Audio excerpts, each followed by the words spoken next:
इस वीडियो में जैसा कि मैंने पहले ही यहां लिखा हुआ है, वॉइस और स्पेशली इंपरेटिव सेंटेंस का असर्टिव, डायरेक्ट इंट्रोगेटिव और इनडायरेक्ट इंट्रोगेटिव के पैसिव बना देने के बाद आज हम लोग जिस टॉपिक के ऊपर सीखेंगे वॉइस बनाना, वो है इंपरेटिव सेंटेंस। तो इंपरेटिव सेंटेंस को सबसे पहले समझना पड़ेगा कि इंपरेटिव सेंटेंस होता क्या है।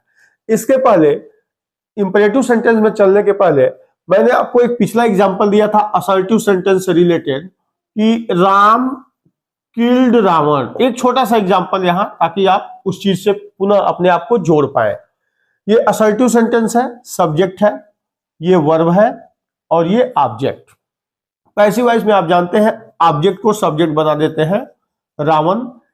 टेंस के हिसाब से वर्ब एक कदम आगे चलती है, वाज वर्ब, पास्ट इंडेफिनिट है वाज। वर्ब हमेशा अपने थर्ड फॉर्म में आएगी किल्ड। प्रीपोजिशन बाई के बाद सब्जेक्ट आ जाता है राम। राम किल्ड रावण असर्टिव है, इसका वॉइस आपने बना दिया Ravan was killed by Ram, कोई दिक्कत नहीं। लेकिन बेटा अगर डायरेक्ट इंट्रोगेटिव आ जाए तो इस किल्ड में से डिड को बाहर निकालना पड़ेगा। आ जाएगा सेंटेंस कि डिड राम, और जैसे डिड बाहर आएगा तो ये अपने मूल फॉर्म में आ जाएगा किल रावण और लास्ट में क्वेश्चन मार्क। ये है डायरेक्ट इंट्रोगेटिव। कुछ नहीं करना है, अगर यहां से डिड निकल के बाहर आया है तो ऐसे यहां से वाज निकल के बाहर आ जाएगा, बाकी सब कुछ यही रहने वाला है। ये हम लोग पढ़ चुके हैं। अगर डब्ल्यू फैमिली का सदस्य यहां आ जाता है कि वाई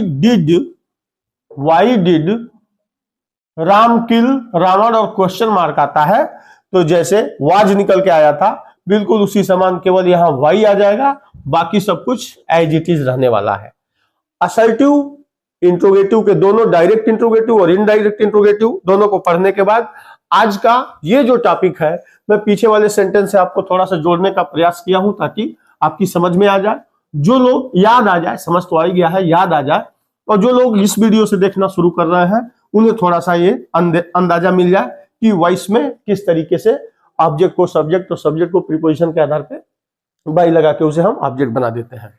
अब सबसे पहले आपको समझना होगा इंपरेटिव सेंटेंस। इंपरेटिव सेंटेंस क्या है? कहते हैं अ सेंटेंस विच शो आइदर कह सकते हैं या कह सकते हैं कि order, request, advice, command, suggestion, कुछ भी इस तरीके का भाव अगर वाक्य में आए तो वो सेंटेंस इंपरेटिव कहलाता है। A sentence which shows order, request, advice, command, suggestion etcetera are known as imperative sentence. एक महत्वपूर्ण चीज इसके बारे में है कि such sentence always starts with first form of the verb and at the last of the sentence we find full stop. At the last of the sentence we find full stop. अगर verb की first form से वाक्य शुरू हो और इसके अंत में फुल स्टॉप आए तो सिंपल इंपरेटिव है ये। अगर ऐसा वाक्य आपके सामने आए और इसे पैसिव बनाने के लिए कहे तो इसका रूल बहुत ही आसान है, चूंकि आप लोग पढ़ चुके हैं। सबसे पहले ऐसा वाक्य जिसमें आर्डर दिखाए, ये हमेशा ध्यान दीजिएगा, जो आर्डर दिखाएगा, आदेश, उसे बनाने का रूल है लेट। सबसे पहले वाक्य की शुरुआत करेंगे लेट प्लस ऑब्जेक्ट, क्योंकि आप जानते हैं कि ऑब्जेक्ट से ही वाक्य शुरू होता है। Let object plus be, verb की थर्ड फॉर्म, और अगर कुछ बच जाता है तो अदर्स। एग्जाम्पल के रूप में चेक करते हैं। सबसे पहले यहां पे लेट का प्रयोग करेंगे रूल के हिसाब से। Such type of sentence when it shows order. अगर हम कह दें डू इट, आ गया सेंटेंस आपके सामने, डू इट, इसे करो। टीचर वाक्य आपके सामने रखा कि डू इट, इसे करो। अब इसे पैसिव बनाना जब आपको होगा, पैसिव बनाना पड़ेगा, तो सबसे पहले आप चेक करेंगे कि ये सेंटेंस कौन सा है। ये इंपरेटिव है क्योंकि वर्ब की फर्स्ट फॉर्म से शुरू हुआ, लास्ट में फुल स्टॉप आया, और जब इसका अर्थ निकालेंगे तो इसमें ऑर्डर भी है। डू इट, इसे करो। अब इसमें दो ही शब्द है, पहला है वर्ब और दूसरा है ऑब्जेक्ट, कोई दिक्कत ही नहीं है। रूल कहता है कि सबसे पहले लगा देंगे लेट, लेट आ गया। अब ऑब्जेक्ट के स्थान पे इट, क्योंकि इट जो है, इट का सब्जेक्टिव फॉर्म भी इट होता है और ऑब्जेक्टिव फॉर्म भी इट होता है, और फिर यू का सब्जेक्टिव फॉर्म यू होता है और ऑब्जेक्टिव फॉर्म भी यू ही होता है। तो लेट इट रूल कह रहा है बी, और ये वर्ब अपने थर्ड फॉर्म में आ जाएगी, पैसों में आप जान ही रहे हैं। लेट इट बी डन, कुछ बचा होता अगर होता इसी में कि do it immediately, do it at once, तो अदर में जुड़ जाता, लेकिन अदर नहीं है, यही वाक्य को समाप्त कर देंगे। हाँ, अगर कोई ऐसा सेंटेंस आपके सामने आए, इसी पे देखिएगा, call the police now, example आ गया, कॉल द पुलिस नाउ, तुरंत पुलिस बुलाइए।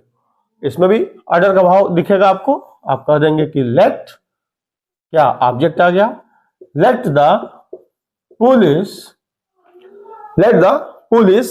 क्या आएगा, be, let the police be, और वर्ब की थर्ड फॉर्म, कॉल का थर्ड फॉर्म क्या हो जाएगा, कॉल्ड, अगर अदर बचा हुआ है तो now, late the police be called now, passive आपका तैयार। इंपरेटिव सेंटेंस में केवल आपको यही करना है कि सबसे पहले वाक्य पहचानना है। अगर बेटा सब्जेक्ट से वाक्य ये शुरू होता, सब्जेक्ट प्लस वर्ब होता, फुल स्टॉप होता, तो ये सेंटेंस असर्टिव हो जाता। लेकिन जैसे सब्जेक्ट हटेगा, वर्ब की फर्स्ट फॉर्म से शुरू होकर फुल स्टॉप होगा, ये सेंटेंस इंपरेटिव होगा। इसके पहले जो सेंटेंस हम लोग पढ़े हैं डायरेक्ट इंट्रोगेटिव और इनडायरेक्ट इंट्रोगेटिव का, अगर हेल्पिंग वर्ब से शुरू है डायरेक्ट इंट्रोगेटिव, और इनडायरेक्ट डब्ल्यू फैमिली से शुरू है तो वो इनडायरेक्ट इंट्रोगेटिव। इसमें बस आपको यही करना है कि सेंटेंस पहचानना है। कभी कभी इसी में लेट और निगेटिव अगर आया तो हम यही नाट लगा देते हैं।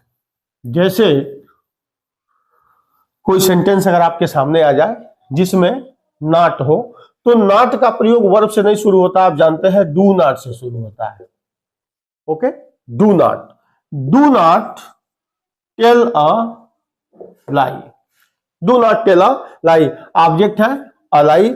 सबसे पहले यहां क्या करेंगे, लेट ऑब्जेक्ट के स्थान पे लेट अ लाई, निगेटिव है नॉट, बी लगना है पैसिव के लिए, बी वर्ब की थर्ड फॉर्म टोल्ड, क्या हो गया, let a lie not be told. बस आपको कुछ नहीं करना है। अगर वर्ब की फर्स्ट फॉर्म से शुरू है, फुल स्टॉप है, ऑर्डर रिक्वेस्ट एडवाइस कमांड है, लेट से शुरू करेंगे। अगर निगेटिव है, डू नॉट से शुरू है, नेवर से शुरू है, कुछ इस तरीके का है, इसको नॉट बी कर देंगे। ये ध्यान दीजिएगा, नॉट बी वर्ब की थर्ड फॉर्म। एक इसमें और रह जाता है, अगर प्लीज शब्द का प्रयोग हो जाए, ध्यान दीजिएगा, तो ये वाला फार्मूला वहां नहीं चलेगा। अगर आ जाए कि प्लीज हेल्प मी, इंपरेटिव है, जान ही रहे, इसमें रिक्वेस्ट आ रहा है, तो यहां पे आपको according to the sense of the sentence बनाना होता है। अब इस बात को किताबों में ऐसे है कि आप सीधे लिख देंगे कि you are requested to help me, या यू आर एडवाइज टू, आगे सेंटेंस जुड़ जाएगा। इसे भी बना सकते हैं यू आर ऑर्डर टू, लेकिन इसमें लेट से प्रीफर करते हैं, इसलिए इसे छोड़ देंगे। अब इसमें थोड़ा सा समझने वाली बात यह है कि प्लीज का मतलब कि यहां रिक्वेस्ट है, इसमें तो कोई शक ही नहीं है, कंफर्म हो गया रिक्वेस्ट। लेकिन इस वाक्य के या तो आप रट्टा मार लीजिए कि जहां प्लीज से रिलेटेड आएगा हम लिख देंगे you are requested to help me, और चूंकि यू आर रिक्वेस्टेड आ जाएगा इसलिए प्लीज यहां से हट जाएगा, और सीधे यहां से जोड़ देंगे टू हेल्प मी, कोई दिक्कत नहीं, याद कर लीजिए यू आर रिक्वेस्टेड टू। लेकिन याद करेंगे तो चीजें भूल भी सकती हैं, इसलिए आप इस चीज को समझने का प्रयास करिए। प्लीज है तो रिक्वेस्ट है, यहां कोई डाउट नहीं होना चाहिए। अगला कह रहा है कि इंपरेटिव सेंटेंस चाहे जो भी हो, अभी मैंने थोड़ी देर पहले यहां लिखा था डू इट, इसे करो, तो इंपरेटिव सेंटेंस कोई भी होगा, इसका सब्जेक्ट हमेशा यू होता है, छिपा होता है, लिखते नहीं है उसे, लिखेंगे वो टेंस में कन्वर्ट हो जाएगा, वो असर्टिव सेंटेंस की तरफ चला जाएगा। जैसे अगर हम इसी वाक्य को कहें डू इट, इसका मतलब हो गया इसे करो, ऑर्डर है, यू छिपा हुआ है। अगर इस यू को हम लिख दें कि यू डू इट, इसका मतलब हो गया तुम इसे करते हो, प्रेजेंट इंडेफिनिट, असर्टिव सेंटेंस हो गया, डिक्लेयर करने लगा। इसलिए हम यहां इस यू को हिडन रहने देते हैं, छिपा ही रहने देते हैं। बिल्कुल इसी समान हर इंपरेटिव सेंटेंस का जो सब्जेक्ट होता है वो यू छिपा रहता है। प्लीज हेल्प मी, कृपया आप मेरी मदद करिए, तो कौन, you help me, do it, who, you, इसका सब्जेक्ट हमेशा छिपा होगा। अब ध्यान देने वाली बात, अभी तक आप पूरे पैसिव में यही पढ़े हैं कि एक्टिव वॉइस के सब्जेक्ट को हम ऑब्जेक्ट बना देते हैं। अभी थोड़ी देर पहले हमने कहा था कि इट का सब्जेक्ट और इट का ऑब्जेक्ट दोनों एक होता है, और यू का सब्जेक्टिव फॉर्म और यू का ऑब्जेक्टिव फॉर्म भी सेम होता है। अब आपको यहां से यू मिल जाएगा किस रूप में? ऑब्जेक्ट के रूप में। तो आ गया यू। अब देखिए यू के बाद टेंस के आधार पे, चूंकि वर्ब एक देना होगा, बिना वर्ब के आप थर्ड फॉर्म नहीं लगा पाएंगे, लेकिन अगर कह रहा है हेल्प मी, मेरी मदद करो, तो इस बात से यह स्पष्ट होता है कि बात वर्तमान की चल रही है, प्रेजेंट की, और सिंपल प्रेजेंट का मतलब इज एम आर, इसलिए यू के साथ आ जाएगा यू आर। प्लीज का सेंस यहां छिपा हुआ है, रिक्वेस्ट है, यू आर रिक्वेस्टेड, बस यहां पैसिव बन गया, यू आर रिक्वेस्टेड। ऑब्जेक्ट मिल गया, वर्ब मिल गया, हेल्पिंग वर्ब, और यहां पे ये मेन वर्ब हो गया। अब जो बचेगा जोड़ देंगे to help me, to help me. ये तो है कि you are requested to help me, या कुछ भी जो भी सेंटेंस आगे जोड़ दीजिए, लेकिन नहीं, इस कॉन्सेप्ट को जब समझ के आप आगे बढ़ेंगे तो फिर गड़बड़ी होने वाली नहीं है। यू जो यहां छिपा हुआ था, इसी को आपने ऑब्जेक्ट बनाया, टेंस के आधार पे वर्तमान के हिसाब से आपने यहां वर्ब लगाया, प्लीज में रिक्वेस्ट छिपा हुआ है, इसको मेन वर्ब के रूप में बना दिया, you are requested to help me. कोई दिक्कत नहीं है।